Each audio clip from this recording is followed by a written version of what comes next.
시편 17편 말씀을 합독하시겠습니다. 여호와여, 의의 호소를 들으소서. 나의 울부짖음에 주의하소서. 거짓되지 아니한 입술에서 나오는 나의 기도에 귀를 기울이소서. 주께서 나를 판단하시며 주의 눈으로 공평함을 살피소서. 주께서 내 마음을 시험하시고 밤에 내게 오시어서 나를 감찰하셨으나 흠을 찾지 못하셨사오니 내가 결심하고 입으로 범죄하지 아니하리이다. 사람의 행사로 논하면 나는 주의 입술의 말씀을 따라 스스로 삼가서 포악한 자의 길을 가지 아니하였사오며 나의 걸음이 주의 길을 굳게 지키고 실족하지 아니하였나이다. 하나님이여, 내게 응답하시겠으므로 내가 불렀사오니 내게 귀를 기울여 내 말을 들으소서. 주께 피하는 자들을 그 일어나 치는 자들에게서 오른손으로 구원하시는 주여, 주의 기이한 사랑을 나타내소서. 나를 눈동자같이 지키시고 주의 날개 그늘 아래 감추사 내 앞에서 나를 압제하는 악인들과 나의 목숨을 노리는 원수들에게서 벗어나게 하소서. 그들의 마음은 기름에 잠겼으며 그들의 입은 교만하게 말하나이다. 이제 우리가 걸어가는 것을 그들이 애워싸서 노려보고 땅에 엎드려 넘어뜨리려 하나이다. 그는 그 옮긴 것을 찢으려 하는 사자 같으며 은밀한 곳에 엎드린 젊은 사자 같으니이다. 여호와여, 일어나 그를 대항하여 넘어뜨리시고 주의 길로 악인에게서 나의 영혼을 구원하소서. 여호와여, 이 세상에 살아있는 동안 그들의 분깃을 받은 사람들에게서 주의 손으로 나를 구하소서. 그들은 주의 제물로 배를 채우고 자녀로 만족하고 그들의 남은 산업을 그들의 어린 아이들에게 물려주는 자니이다. 나의 의로운 중에 주의 얼굴을 배우리니 깰 때 주의 형상으로 만족하리이다. 아멘. 시편 17편 제목은 다윗의 기도라고 붙어 있습니다.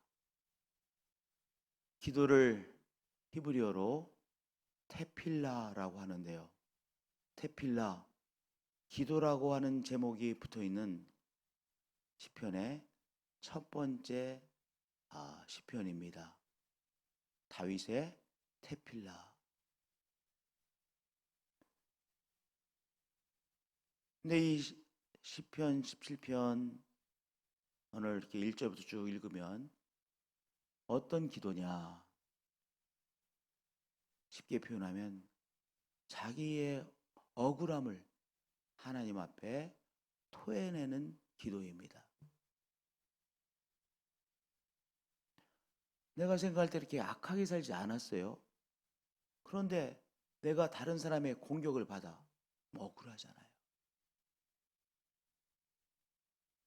한국 사람들의 정서를 한이라고 말하지 않습니까? 한이 뭡니까?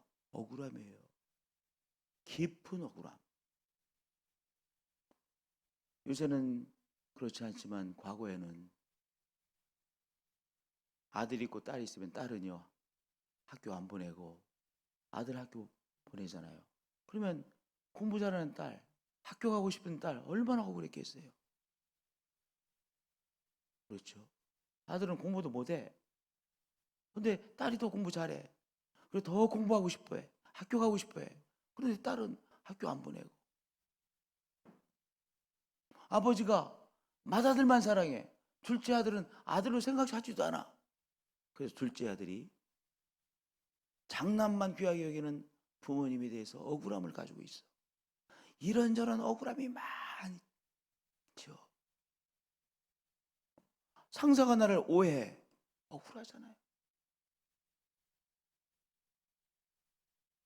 물론 제가 삶을 살다 보니까 삶은 오해 투성이에요.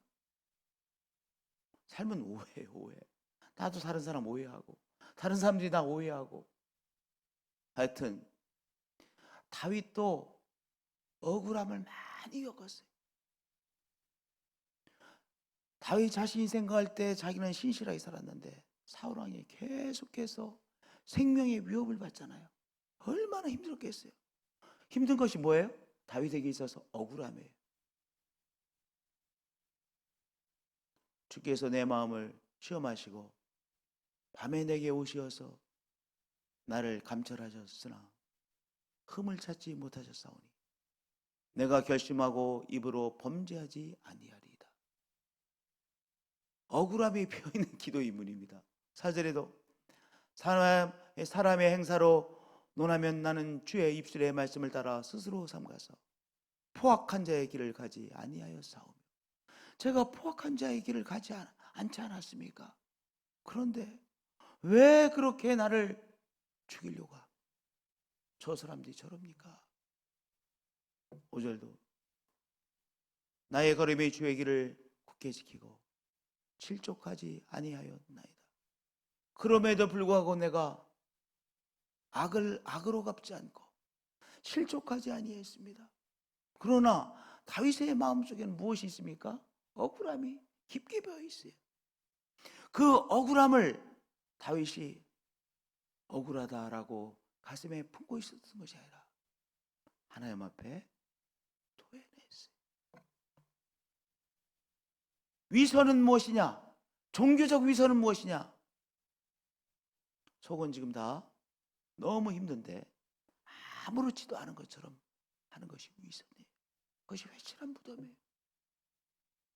그러면 진정한 기도는 뭐냐? 억울하면 그 억울함을 하나님 앞에 토해내는 것이 진정한 기도인 거예요. 하나님께서 그럴듯한 기도를 받으시려고 하실까요? 맛있는 기도문이 많이 있을 거예요. 적어도 웅장한 예배당에서 누구나 들어도 정말 거룩한 기도라고 여길 수 있는 그 기도문이 얼마든지 우리가 쓸 수도 있을 것이고 또한 찾아낼 수도 있을 거예요. 그러나 하나님은 그 기도를 받으시려고 하시는 것이 아니라 우리의 토해내는 기도를 받기 원하시는 거예요. 힘들면 하나님 앞에 힘든 것을 토해내는 거예요. 한탄하는 기도, 억울함을 토해내는 기도예요. 아주 성실한 사람이야. 그런데 진급을 누가 봐도 진급해야 돼. 그런데 정작 진급할 그 성실한 사람이 진급하지 못하고 아첨하는 사람이 진급했어. 얼마나 힘들겠어요. 억울하겠어요. 때려치우고 싶겠어요. 신앙은 무엇이냐? 내 속에 억울함, 또 정말 한탄, 응어리, 그것을 하나님 앞에 토해내는 거예요.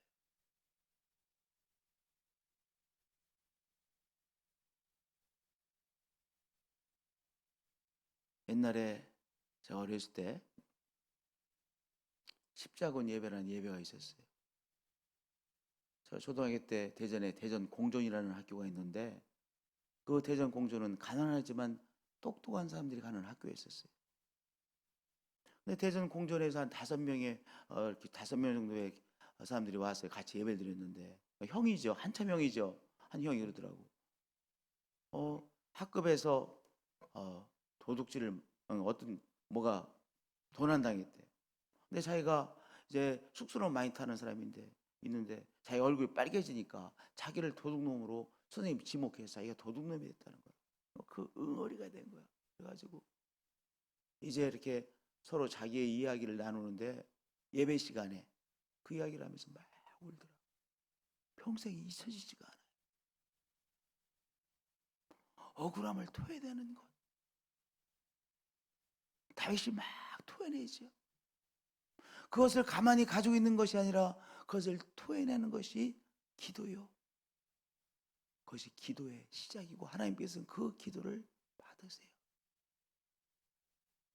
오늘 하나님 앞에 토해내자고요. 힘들면 힘든 것을 토해내세요. 너무 아프면 아픈 것을 토해내세요. 억울하면 억울한 것을 하나님 앞에 토해내세요.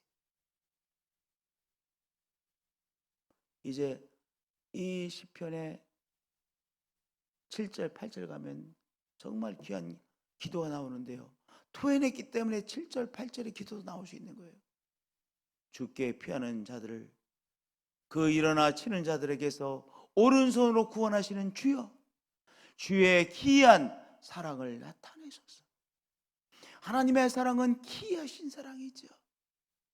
정말 기이하시고 놀라우신 사랑이시죠.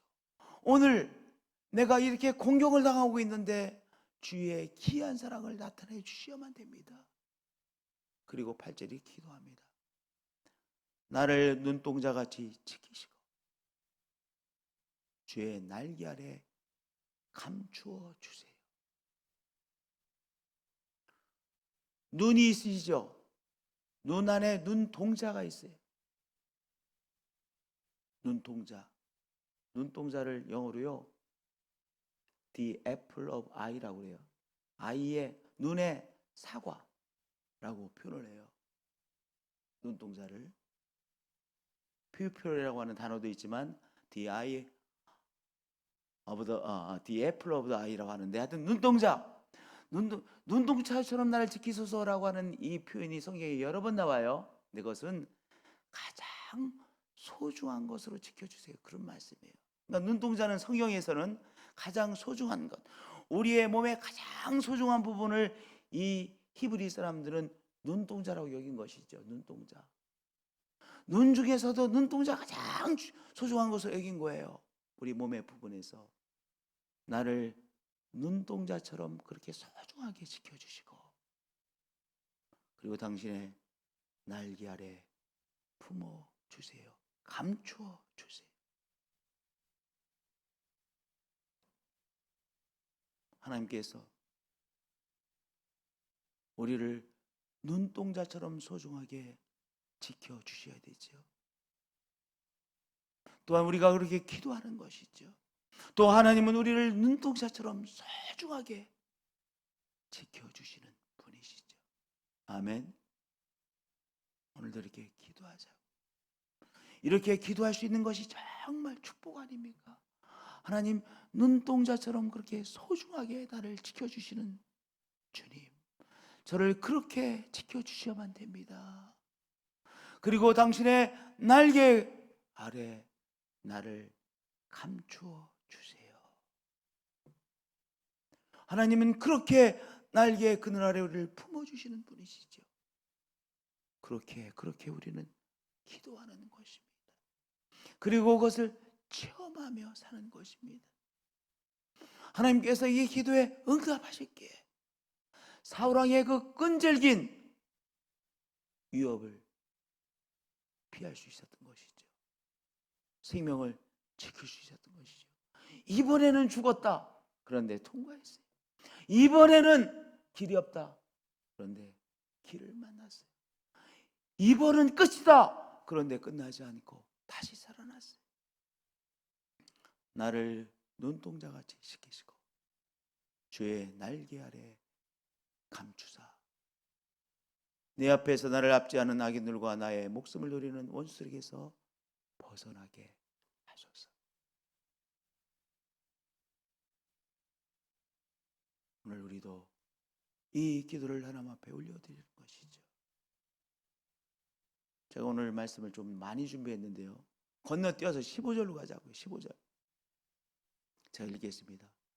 나는 의로운 중에 주의 얼굴을 배우리 깰 때 주의 형상으로 만족하리라. 15절은요, 하나님에 대한 신뢰로 기도하는 거예요. 나는 의로운 중에 주의 얼굴을 배울 것입니다. 아니, 죽이려고 하는 사람이 죽여버리면 못 뵙잖아요. 그런데 하나님께 나를 지켜주시고 눈동자처럼 지켜주시고 당신의 날개 아래 품어주시고 숨겨주실 것을 내가 확신하기에 저는 주의 얼굴을 배울 것입니다. 그리고 깰 때 주의 형상으로 만족하게 될 것입니다. 무슨 기도예요? 마지막은 하나님에 대한 신뢰의 기도예요. 다윗의 이 기도를 할 때 너무 힘들었을 거야. 그리고 죽임을 당할 것처럼 그런 위협 속에 있었어요.